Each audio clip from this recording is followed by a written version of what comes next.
Oh shit.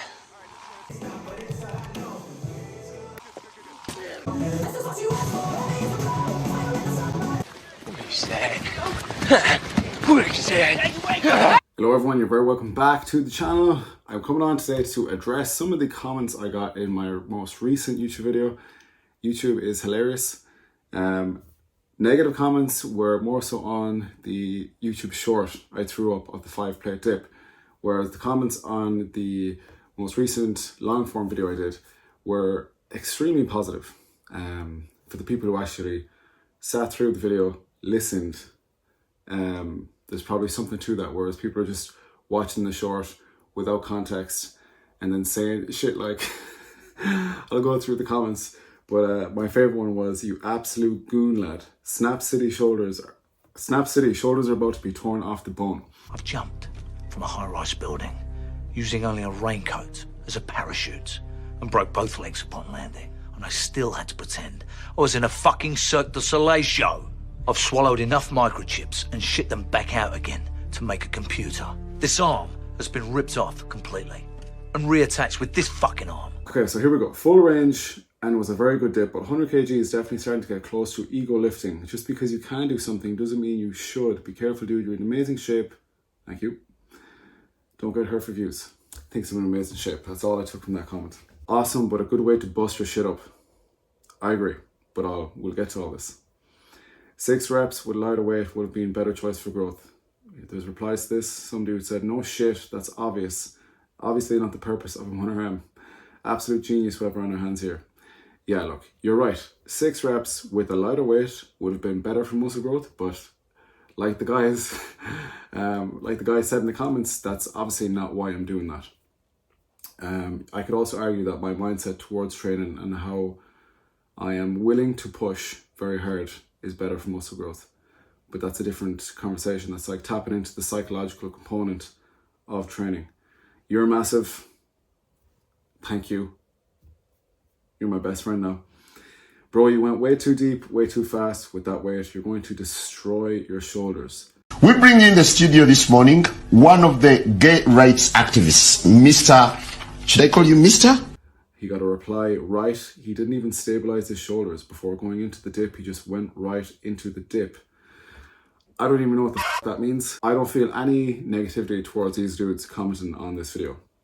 You put stuff up online, you bear the responsibility that you're putting something out there, and for other people to see, they're going to respond, good and bad. And some of these guys actually bring up some good points. It probably is, 100 kg dip is crazy, and how low I go is crazy. And I do like to max out on certain lifts, so this is actually a good opportunity to talk about how I stay injury free. What is my sort of approach when it comes to training, how I think about this. So we're going to get into all that today. Let's go. I am the best.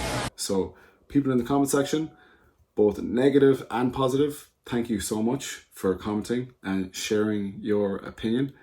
I appreciate it. And the last video as well is doing really well. Such mega positivity from it. So mad respect to everybody who's watching.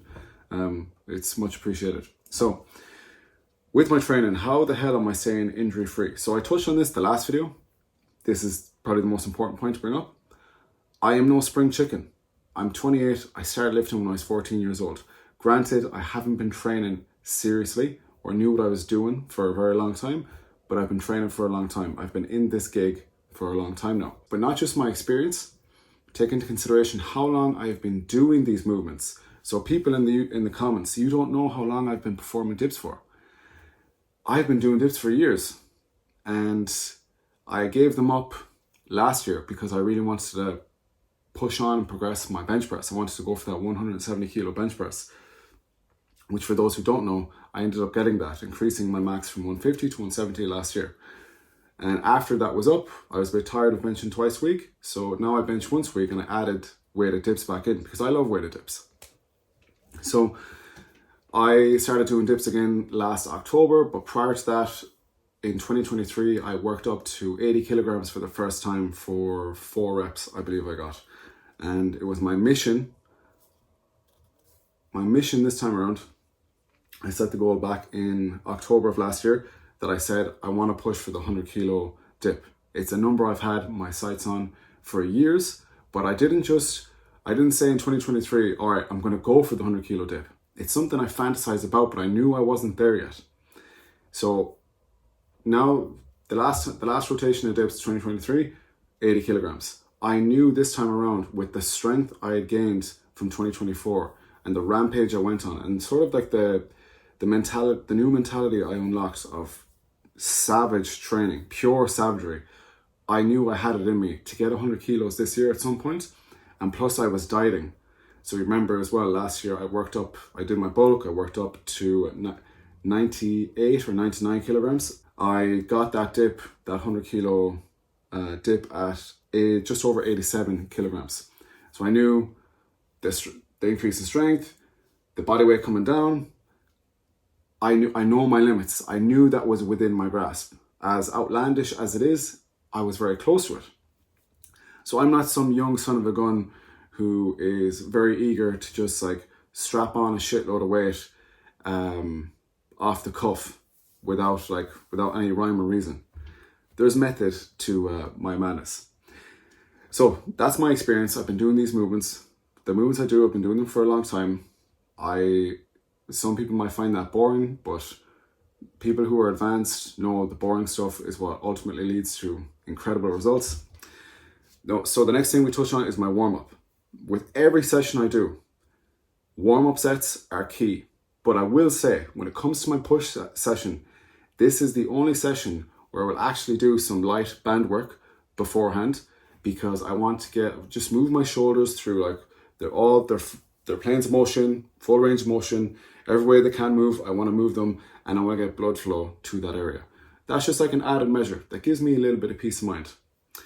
The next thing in my warm-up touching it is the warm-up sets. So I take my time with my warm-up sets, and I perform them really well. I perform them like they are going to be a working set. So I start off with usually 20 kilos for like a set of 5, and I'm pausing in that deep stretch position for at least 1 or 2 of those reps.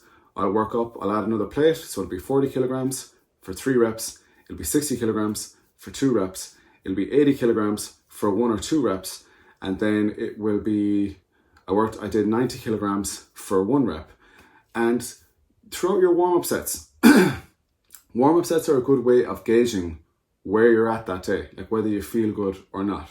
So I didn't plan, I don't usually, when I do a max lift, I don't usually plan it. I base whether or not I'm going to go for it on how I feel that day, because we're not robots. There's a lot of moving parts when it comes to being human and feeling good on the day. Sleep, whether you're trained or not before, like your programming, food, stress levels, hydration. There's a lot of things that come into play. So I felt really good the last day. When I did the 90 kilograms and how well that moved, I was like, I think I have this. I do a lot of warm-up sets, but I do very minimal reps as to not fatigue me. I'm getting blood into the muscle, and I'm getting my body used to the movement I want to perform and gradually building up the load. So I'm just getting it ready to handle and tolerate a lot of load. And the next thing with that is I also give myself a good bit of rest time in between. So the thing about doing low reps and heavy work is it actually takes a lot of time. And I was doing this on Wednesday. That's the day I have a lot of time to give my training. So I took my time in between warm-up sets. So let's say I give myself 3 minutes in between each of those sets. And yeah, and the next thing with warm-ups is I start my session well wrapped up. So that day I was wearing 3 layers prior to doing that 100 kilo set. So usually when I train, I start my session well wrapped up. I want my body to be warm.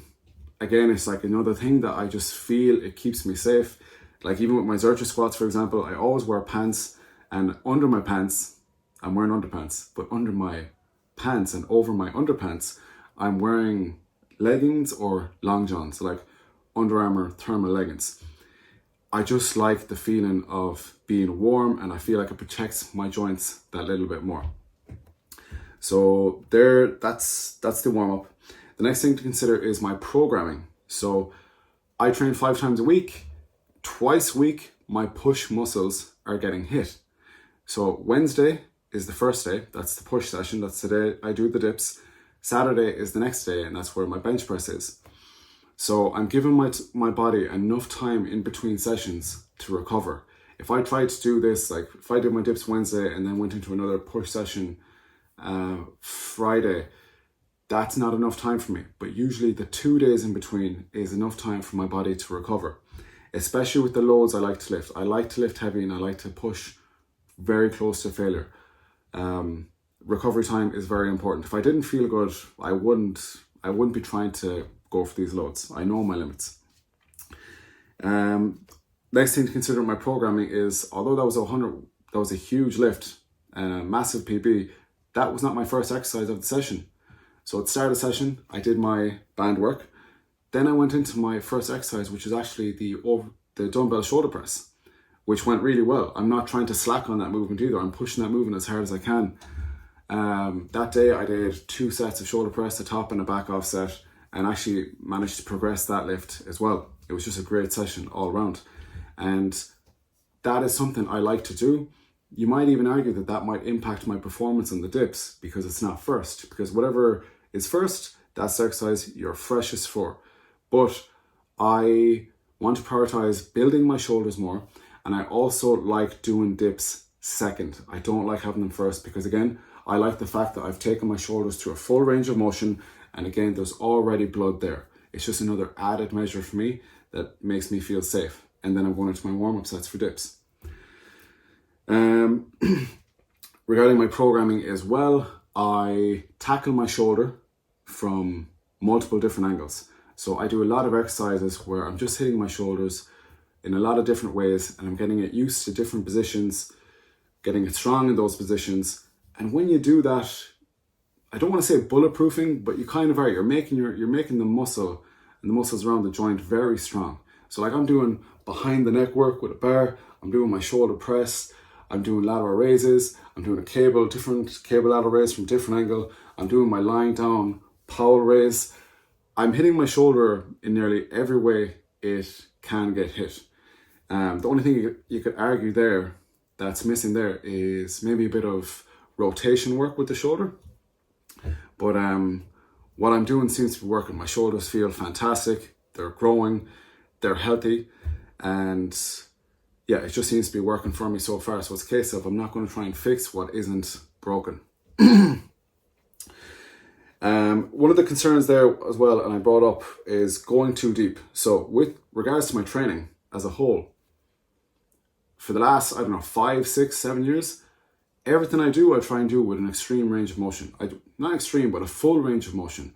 I know the stretch position and lengthened training has gotten popularized in the last 2 years by like people like Mike Israel and Milo Wolf because they're coming from a hypertrophy point of view.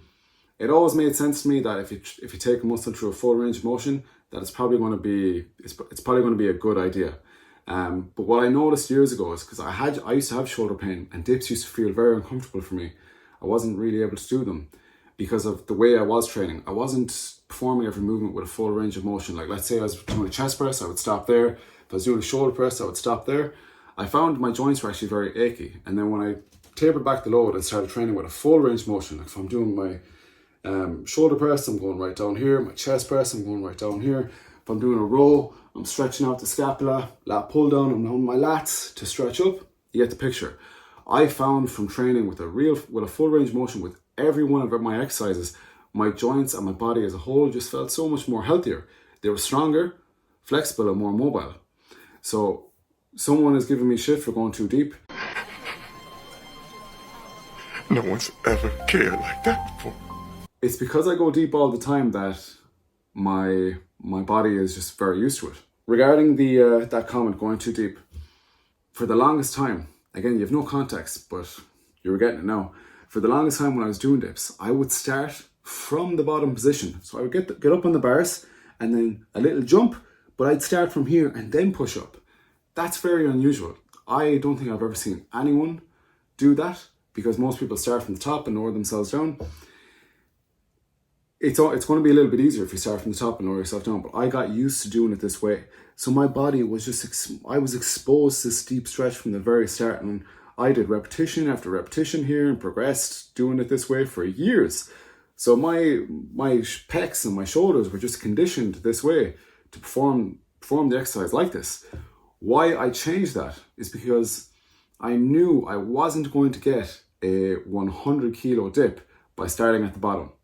At least not right now. Maybe I can get that in time, but I knew I was going to have to practice lowering myself from the top and coming back up. I knew that was going to be my best shot at getting this PB.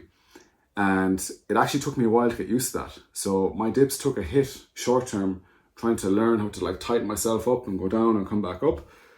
But it was a step in the right direction. I knew I had to make that adjustment in order to propel my progression even further. And plus, going too deep and bringing it back to the warm-ups. When I do my warm-up sets, I'm a big fan of making the warm-up sets harder. And what I mean by that is I like to add pauses in the stretch position to almost mimic a heavier load. So for example, with the Zercher squat, recently I did 200 kilos this week. For my warm-up sets, up until 180 kilograms, I was pausing for each single. So 150 kg, pause, 160, pause, 170, pause, 180, paused. By pause, let's take the 180. By pausing with 180 in the bottom position, I'm almost making it feel like it's 190. So then when I do work up to 190 and I squat 190, it's like my body is more prepared for it because of that pause. And I do the same with my dips. I pause some of my reps, I pause completely, just to make it seem harder. So when I do move up in weight, it's just like my body's ready for it that little bit more. This kind of touches back on my first point, experience. I've been doing this for a long time, but it's kind of similar, but not. The progression of my dips has been incremental over time. The last one, I can't believe I nearly forgot this, the music I listen to. When I'm listening to my music, like there's either Linkin Park, Deftones, Pantera, some sort of heavy metal, I feel like that just puts a layer of armor around me and I just feel like I'm indestructible. You know what I'm saying? When you put that music on, it's go time. So these are all the things I do to sort of prepare myself a little bit more. But even with all these measures I have in place, and I didn't touch on the fact that I get good sleep and I have a good diet, these things come into play here as well. But with all these measures I have in place, you're never going to remove the chance of injury. It's always going to be there, but I'm just reducing it. There's a certain type of person I really dislike. It's the type of people who wait for someone to get hurt. You watch someone who trains really hard and you wait for them to get hurt and you're like, oh, see, that's why I don't train like that. That's why I don't train like that. It's like, no, you liar. That is not why you don't train like that. You don't train like that because you either don't have it in here or you do have it in here, but you're not willing to step outside your comfort zone and challenge yourself.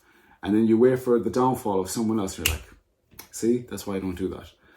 I dislike that person very much because it takes balls for people to do this. It takes balls for me to do these lifts. Of course, I'm aware that there's a chance of injury, especially doing a 1 rep max. But I love it. I want to push myself. I want to try and do this. But there's always going to be that chance of injury. You're never going to get rid of it. And I accept that. I make peace with that. And it's a case of sort of like live and die by the sword. I'm willing, it's like Conquest. I'm willing to take the good with the bad, kid. And yeah, look, I felt good on the day. I just went for it. So guys, that is sort of my approach to my training and how I sort of put measures in place to ensure I don't hurt myself. And yeah, that's the video. This video is long enough. I've taken up a lot of your time. Hopefully you took something away from that you found useful. And whatever you'd like to see next, just comment below and I will see you guys in the next video. Stay safe, train hard.